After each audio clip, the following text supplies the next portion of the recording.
Good morning. November 27th, 2019 from Paragould. Wait a minute. I don't live in Paragould, Arkansas anymore. I moved to Jonesboro. Okay, from Jonesboro.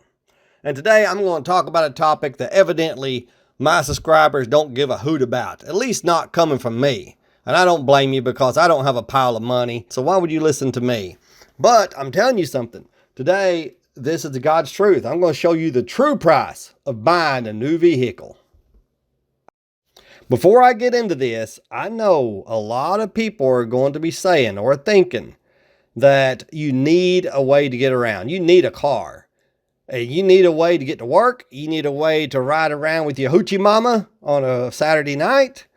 You need a way to get to grandma's house, whatever. I realize that. But I'm going to show you what it cost you to buy a new car. You know, when you could have invested that money. And if it's worth it to you, it's worth it. If it's not, it's not. It's up to you. But first, I picked the Charger, SRT8. Now, the SRT8, I figure about 10 years ago, if you got it at a good price, including sales tax out the door, $40,000.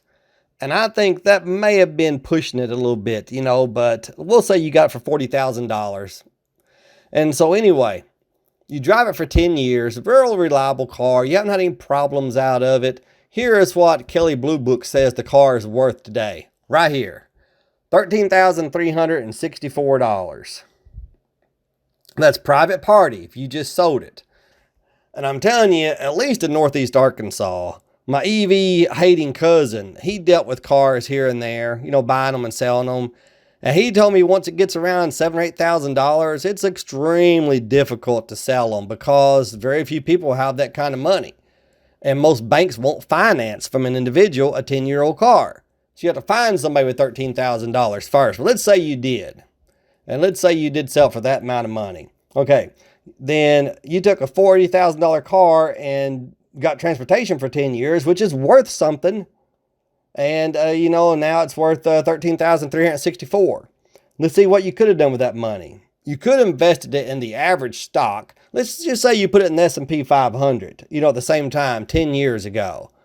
Well, here's what the S&P opened up at 10 years ago, right here, 1,099. Now, here's the graph what it's done over the last 10 years. Look at that, slow climb. If I had created a graph of what the Charger had done, believe me, it'd be going way down. While this is going up, that one would have gone down.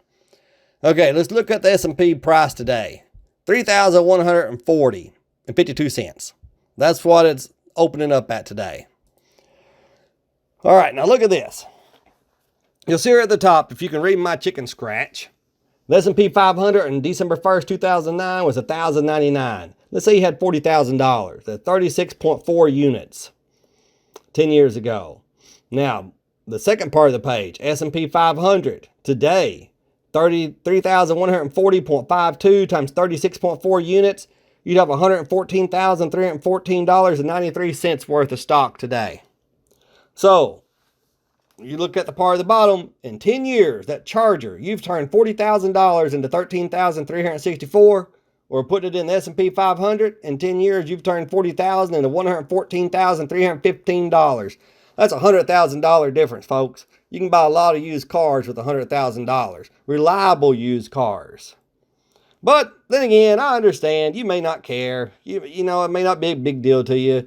You may have more money than you can shake a stick at, and it don't matter.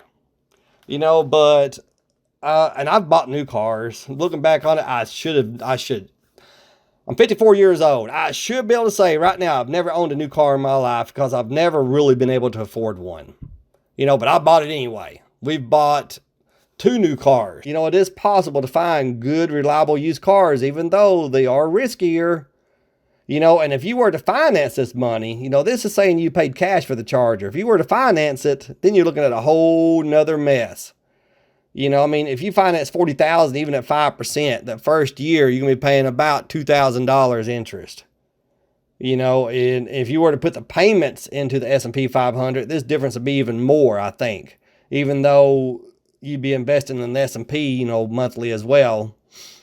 But paying cash for a new car costs you a lot of money. Financing a new car even costs you more money. It's up to you whether you think it's worth it or not. I'm not preaching at you. I'm just letting you know what the true cost of buying a new car is. All right, well, there you go. If y'all don't like this analysis, you can let me have it. I can take it. Let me know how stupid I am and where I'm wrong and where I'm flawed. And let's have a discussion about it. Maybe it's something I hadn't thought of.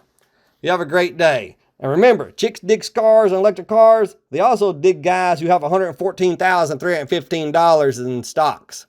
Believe me, chicks will dig that.